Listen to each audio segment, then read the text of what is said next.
इसलिए मैं पहले से बता रहा हूँ कि वे लोग जिनकी भावनाएँ आहत हो सकती हैं या जिनको डर है कि उनकी भावनाएँ बहुत जल्दी आहत हो जाती हैं, वे अब इसके आगे का वीडियो ना देखें और मेरी हाथ जोड़ के विनती अगर देख रहे हों तो वो अब इसके बाद के वीडियो से वो यहाँ से एग्ज़िट कर जाएँ, अपना फ़ोन बंद कर दें या फिर कम से कम इस वीडियो से बाहर हो जाएँ। तो साथियों, मैं शुरू करता हूँ पेरियार रामास्वामी जी की बात कि उन्होंने इस देश के लोगों को ये समझाने के लिए कि इस मूर्ति में शक्ति है या नहीं, क्या किया। जो मूर्ति में प्राण प्रतिष्ठा करने का जब है उसको कर देता है तो उसके बाद लोग ये समझने लगते हैं कि अब इस मूर्ति में प्राण आ गए हैं। अब ये मूर्ति जो है पत्थर की नहीं रह गई है, बल्कि ये मूर्ति जो है एक देवता बन गई है, ईश्वर बन गई है और ये मूर्ति अब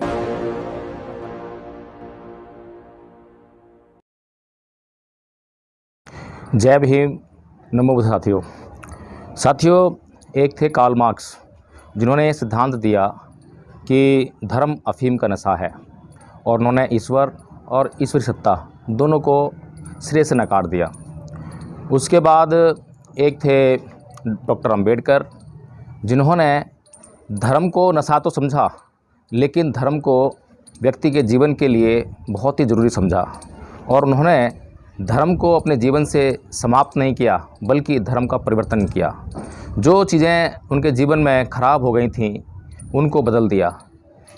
इसके अलावा जो है एक थे पेरियार रामास्वामी जी जिन्होंने कार्ल मार्क्स की तरह धर्म को अफीम का नशा समझा, ईश्वर को एक बहुत बुरी सत्ता चलाने वाला व्यक्ति या शक्ति समझा और उन्होंने ईश्वर और उसकी सत्ता को पूरी तरह से नकार ही नहीं दिया, बल्कि उनके पूरे जीवन का अगर हम ब्यौरा देखें, जो कि जब से उनका आंदोलन आरंभ होता है, सामाजिक आंदोलन, तो उसमें हम देखते हैं कि उन्होंने पूरे जीवन उस ईश्वर की सत्ता को नकारने में नाना प्रकार के तथ्य और तर्क एकत्रित किए और लोगों के सामने उनको पेश किया। लोगों को उदाहरण दे देकर ये समझाने का प्रयास किया कि इस जगत में, इस संसार में ईश्वर कहीं भी नहीं है, ईश्वर नाम की कोई सत्ता नहीं है, ईश्वर तुम्हारे लिए कुछ नहीं कर सकता। इन सभी बातों के मद्देनज़र अगर आज हम 24 दिसंबर 2022 को अगर उनकी चर्चा कर रहे हैं तो आज का दिन जो है बहुत उचित है ये चर्चा करने के लिए कि पेरियार रामास्वामी जी का जीवन किस प्रकार का था, उन्होंने भारत के लोगों को क्या दिया। जी हाँ साथियों, आज 24 दिसंबर 2022 जो कि पेरियार रामास्वामी जी का परिनिर्वाण दिवस है, आज के दिन उनका देहांत हुआ। लेकिन जो आज के दिन उनका देहांत हुआ, जिस व्यक्तित्व का देहांत हुआ, वह व्यक्तित्व आखिर था क्या, उन्होंने इस देश के लोगों को क्या दिया, इस पर नज़र डालना बहुत ज़रूरी है। साथियों, जैसा कि आज भारत की सत्ता में लोग बैठे हैं, उनके सत्ता में आने का जो साधन है वो क्या है? क्या वो पेरियार रामास्वामी जी के जो विचार हैं उनसे तालमेल खाते हैं या फिर उनके विपरीत हैं? आइए इन्हीं पर चर्चा करते हैं। आज जैसा कि हम जानते हैं कि भारत सत्ता में जो लोग विराजमान हैं और जो पार्टी विराजमान है भारतीय जनता पार्टी, उसका मुख्य सिद्धांत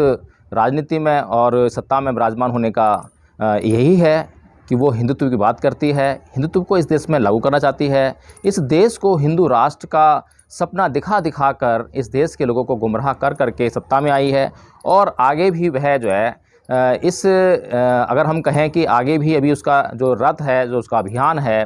हिंदू राष्ट्र बनाने का या लोगों को हिंदू राष्ट्र के नाम पे गुमराह करने का, वह भी थमा नहीं है। तो इस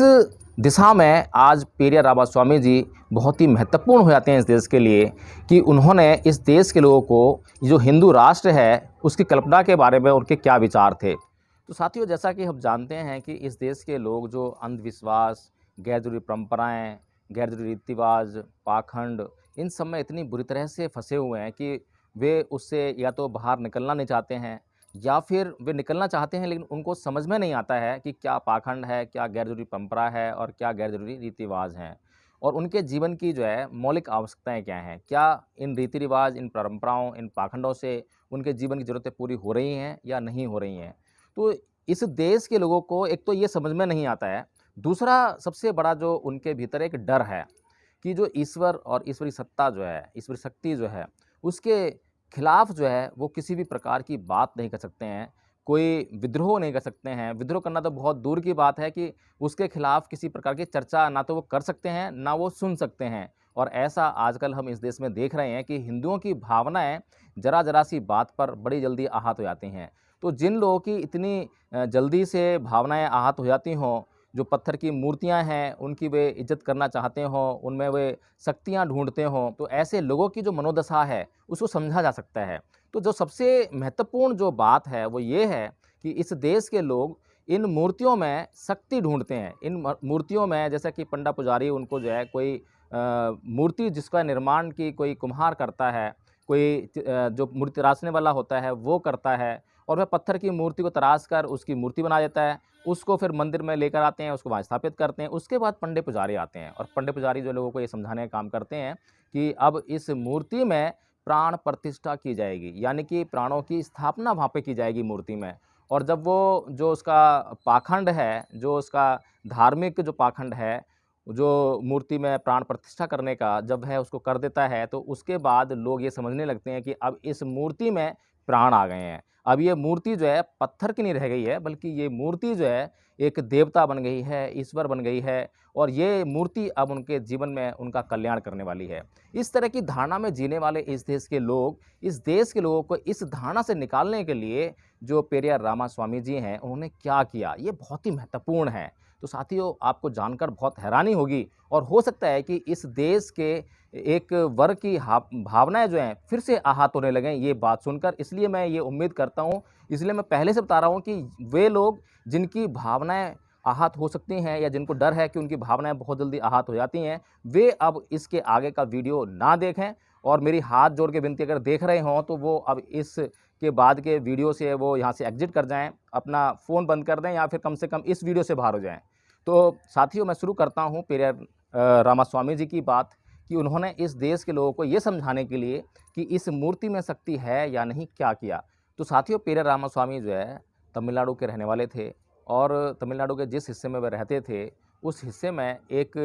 रथ यात्रा का उन्होंने आयोजन किया। उस रथ यात्रा को आयोजन के लिए उन्होंने एक बहुत बड़ा रथ तैयार किया और उस रथ पर राम और कृष्ण की बहुत बड़ी-बड़ी मूर्तियाँ लगवाईं, और वह यात्रा सुबह शुरू हुई और शाम को जो है एक जगह वहाँ पे उसका समापन हुआ। साथियों, आपको जानकर ये बहुत बड़ी हैरानी होगी कि उन्होंने जहाँ से वो यात्रा शुरू हुई थी, वहाँ से उन राम और कृष्ण जो मूर्तियाँ थीं, उनमें जो है चप्पल और जूते बजाना शुरू किए, उनको पीटना शुरू किया वहाँ से, और पूरे रास्ते भर वो जो है इस तरह का प्रदर्शन करते गए और चप्पल जूतों से जो है शाम तक उन मूर्तियों को पीटते गए। तो साथियों, इतना मूर्तियों को पीटने के बाद जब उन्होंने इस रथ यात्रा का समापन किया और फिर जहाँ पर समापन था वहाँ पर बहुत बड़ी सभा का आयोजन किया और वहाँ पर बहुत बड़ी मात्रा में लोग इकट्ठे थे, और जब उन्होंने भाषण दिया तो लोगों को सुनकर बहुत बड़ा आश्चर्य हुआ। उन्होंने उस सभा में कहा कि इन मूर्ति को मैं सुबह से पीट रहा हूँ और पीटते-पीटते मेरे हाथ में दर्द हो गए, लेकिन ये मूर्तियाँ उफ़ तक नहीं बोलीं। अब आप लोग ये सोच सकते हैं कि जो भगवान, जो मूर्तियाँ अपनी रक्षा नहीं कर सकती हैं, वो आपकी रक्षा कैसे करेंगे। तो साथियों, ये जो प्रकरण था, ये जो उदाहरण था पेरियार रामास्वामी जी ने, ये लोगों को इसलिए नहीं दिया कि वो हिंदुओं की भावनाओं को आहत करना चाहते थे, लेकिन ये स्वयं हिंदू हैं जो अपनी भावनाओं से स्वयं खिलवाड़ करते हैं। जो हिंदू ये कहता है कि इस मूर्ति में शक्ति है और दूसरे व्यक्ति को वह ये बात बताता है और दूसरे व्यक्ति को भी वह इस बात के लिए प्रेरित करना चाहता है कि वह भी यह मान ले कि इस मूर्ति में शक्ति है, तो क्या कोई हिंदू इस बात के लिए बिल्कुल भी अपने पास जगह नहीं रखेगा? इस बात के लिए उसको बिल्कुल भी समय नहीं देगा दूसरे व्यक्ति को कि वह यह जाँच भी कर ले कि क्या उस मूर्ति में किसी प्रकार की कुछ शक्ति है या नहीं है। साथियों, यदि कोई व्यक्ति इस बात की जाँच करना चाहे कि इस मूर्ति में किसी प्रकार की शक्ति है या नहीं है, तो क्या करा जाएगा? तो इस बात को जो है जाँच करने के लिए कि इसमें शक्ति है या नहीं है,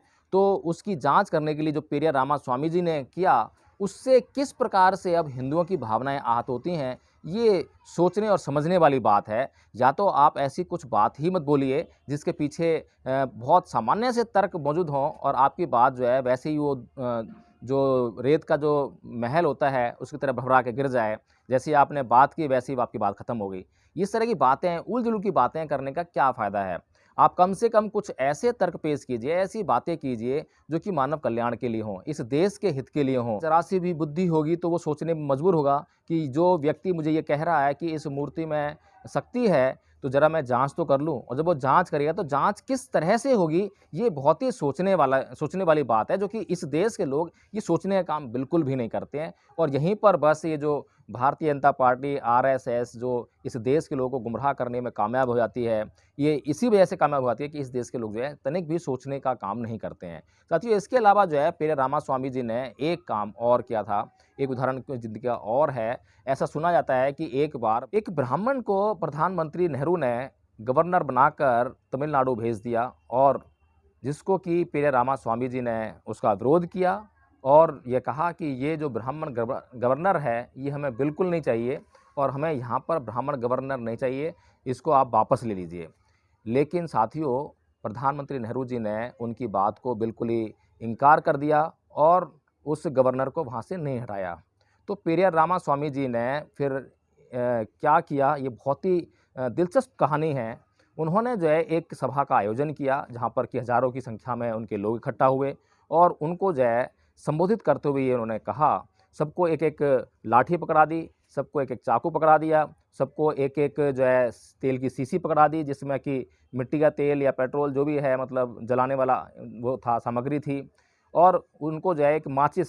पकड़ा दी सबको। और उन्हें संबोधित करते हुए कहा कि आज की रात हम जितने भी ये जो ब्राह्मणों के घर हैं, इनके घर के आगे एक-एक व्यक्ति जाएगा और सबसे पहले उनकी झुग्गी-झोपड़ी जो भी है, जो भी घर है, उनके ऊपर जो है वो तेल छिड़केगा और उसके बाद उसको दियसलाई से यानी कि माचिस से आग लगाएगा। और जब वो आग से बचने के लिए कोई ब्राह्मण जो है, उनका परिवार जो है जब बाहर आएगा, तो वह जो है लाठी से उनका सर फोड़ देंगे, चाकू से उनको जान से मार देंगे। ये बात उन्होंने उस जनसभा को संबोधित करते हुए कही और उसके बाद वहाँ पर बहुत बड़ी मात्रा में ब्राह्मण लोग भी थे, जो कि उनकी इस बात को सुन रहे थे। अब जो ब्राह्मण इस बात को सुन रहे थे, वे ब्राह्मण तुरंत से जो है पंडित नेहरू जी के पास पहुँचे और उनसे जो है जितना पुरजोर विरोध रामास्वामी जी कर रहे थे उस गवर्नर का, उससे कहीं ज़्यादा विरोध के स्वर में वे लोग जो हैं पंडित नेहरू जी के पास जाकर बोले कि आप तुरंत से उस गवर्नर को वहाँ से वापस बुला लीजिए, नहीं तो अब हमारी खैर नहीं है, वह हमें मरवा डालेगा। तो साथियों, उसके बाद वह गवर्नर जो है वहाँ से वापस बुलाया गया और उसके बाद साथियों आप देखेंगे कि जयललिता से पहले तक जितने भी मुख्यमंत्री तमिलनाडु के बने हैं, वे उनमें से कोई भी ब्राह्मण मुख्यमंत्री नहीं है, वे सारे जो हैं दलित मुख्यमंत्री हैं। तो साथियों, ये कुछ बातें हैं पेरिया रामास्वामी जी के व्यक्तित्व की, जिनको समझना चाहिए कि इस देश के लोगों को अंधकार से प्रकाश में लाने के लिए कितना महत्वपूर्ण उनका जो जीवन रहा है, उसका हमें सम्मान करना चाहिए। और आज मैं उनके परिनिर्वाण दिवस पर उनको बहुत सम्मानपूर्वक आदरांजलि प्रस्तुत करता हूँ। और मेरे ये विचार जो हैं मैंने इसलिए प्रस्तुत किए हैं कि इस देश के लोग जो भी इन विचारों को सुनें और जो उनको मानना चाहते हैं, जो चाहते हैं कि हाँ, और वे जान लें कि हाँ, मैं अंधकार में हूँ, मैं इससे बाहर आना चाहता हूँ, तो वे भी कुछ इस तरीके से सोच बनाएँ। ये नहीं कह रहे कि आप ऐसा ही कीजिए। सबसे पहले ज़रूरत इस बात की है कि आप जो है उन बातों को समझिए और सोचना शुरू कीजिए, तर्क करना शुरू कीजिए। जब आप सोचना शुरू कर देंगे, तर्क करना शुरू कर देंगे, तो आपकी समस्याएँ जो हैं हल होना शुरू हो जाएँगी।